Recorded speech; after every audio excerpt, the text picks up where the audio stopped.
Selamat sore pemirsa, jumpa lagi dengan saya Sinta Diva dalam segmen Mari Menambah Ilmu. Saat ini saya sedang berada di kawasan Desa Bojongwetan, Kecamatan Jamblang, Kabupaten Cirebon.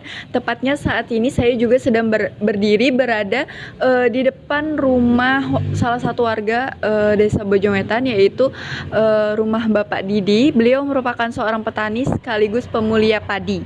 Nah, dalam segmen Mari Menambah Ilmu ini, mari kita tanya-tanya saja langsung pada Bapak Didi, bagaimana sih caranya menyilangkan bibit padi?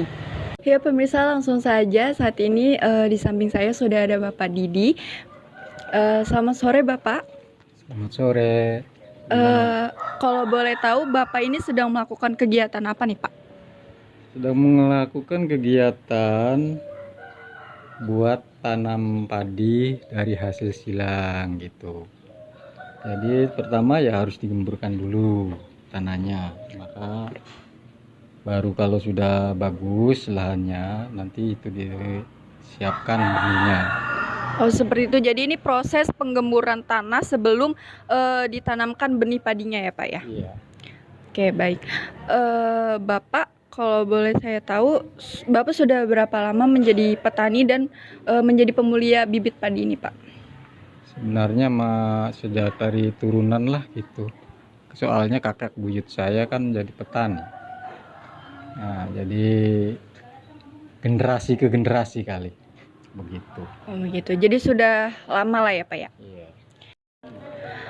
Nah Pak, untuk proses penyilangan bibit padi itu sendiri seperti apa ya Pak? Kalau boleh tahu? Oh, sebenarnya mah sama sih. Sekarang kan udah zamannya YouTube, banyak di YouTube kalau mau melihat sih.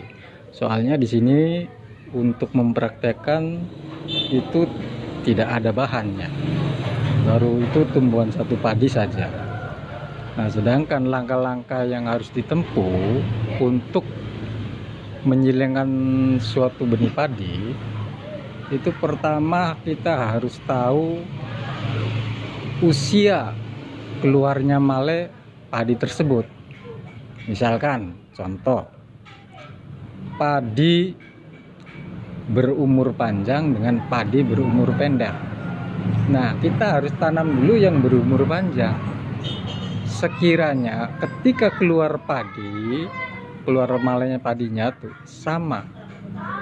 Nah, jadi kan harus duluan yang berumur panjang tanamnya. Nah, itu.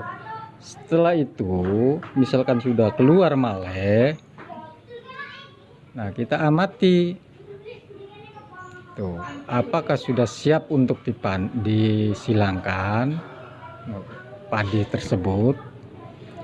Nah, cirinya itu apabila si kulit padi atau sekam itu membuka dan keluar bunganya, bunga padinya.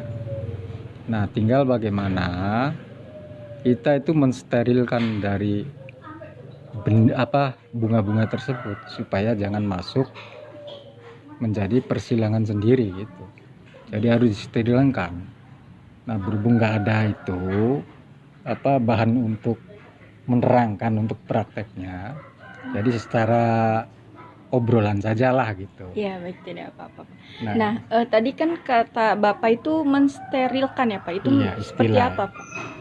Ya membuang serbuk-serbuk sari dari itu padi yang mau disilangkan. Itu biar kalau yang dibuang berarti siap untuk induk betina atau sebagai perempuannya. Nah, ketika sudah disterilkan, maka langkah yang kedua adalah kita ambil serbuk sari dari jenis yang lain itu, yang ditanam berdua tuh. Di samping misalkan kayak contoh ini ya. Nah, satunya anggap saja ini ada ya. Tumbuhannya. Nah, ini kan udah keluar juga. Misalkan ini yang disterilkan, maka ya yang ini berarti dianggap jantan, yang ini mudah dianggap betina. Nah, lalu kalau sudah siap, maka kita potong sekamnya. Oh, jadi begini, seperti ini nantinya. Kebetulan masih ada ya benih tadi. Oh, berarti ini adalah sampel atau Nah. contohnya ya Pak ya? Dari Ya ketika masih Penyilangan. muda kan harus dipilih seperti ini nih, deket biar kelihatan. Nah, cara pemotongan bisa rata seperti ini, bisa juga miring. Kayak waktu di lahan sananya tuh ya. Nah, ini kan diantaranya yang tidak diperlukan saya nih, yang dipotong-potong gini nih, yang hilang tuh. Sampai ini kan saat malainya, bentuk malai ini kan panjang, cuma menyilingkan berapa butir lah. Maka serbuk sari itu nantinya dimasukkan ke sini nih, ke lubang. Ini kan belum ada lubangnya tadinya waktu masih muda mah. ya. Nah kan begitu, set, caranya sederhana. Bagaimana caranya, yang penting masuk, kurang lebihnya gitu. Nanti kalau sudah waktunya disungkup dulu itu, biar jangan terganggu dengan serbuk sari yang lain, sama plastik lah gitu. Nah kalau misalkan sudah beberapa hari, kita buka plastiknya, kita lihat, cek dulu apakah ini berisi atau tidak. Nah kalau berisi, maka itu tandanya berarti kita berhasil dalam penyilangan benih padi. Nah gitu, disitulah kira-kiranya. Nah dari hasil silang ini, kalau sudah waktunya seperti masak kayak gini, maka kita panen, potong. Boleh dikeringkan seperti ini kering, boleh juga langsung kita rendam ke air. Nah nanti kalau sudah mulai akan bertumbuh, nanti kita sebar di situ, di ember-ember tersebut. Nah minimal kategori, misalkan dikatakan persilangan itu berhasil, kalau menurut data pemerintah itu 50% per satu dari jumlah bulir. Misalkan satu malai itu 100 bulir, artinya kalau tidak kurang daripada 51, maka persilangan dianggap gagal. Kalau saya pribadi nggak terlalu banyak, cara menyilangkan paling banyak kadang 10, rata-ratanya 5. Yang penting persentasenya sama, begitu. Berarti sudah banyak bibit atau benih-benih padi yang sudah Bapak silangkan ya Pak? Udah ada lumayan sih. Nah, kalau yang udah beredar ke masyarakat ya sudah banyak. Di antaranya padi Arjuna, dari Arjuna 01 sampai 03. Nah terus jenis dari padi yang berumur pendeknya seperti Cakrabuana, itu masih galur semua, bukan di sertifikat. Nah galur Cakrabuana itu sudah mengeluarkan 4. Jadi Cakrabuana 01, 02, 03 akan sampai 04. Nah ketika 05 saya nggak kembangkan dulu ke petani, sebab ada sesuatu lah. Oh begitu ya. Nah jadi sebenarnya belum mengedarkan. Berarti dari hasil penyilangan benih-benih padi oleh Bapak ini dijualkan kepada yang lain ya Pak, petani-petani yang lain? Sebenarnya bukan dijual secara umum. Jadi kita bikin, siapa yang mau menanam silakan.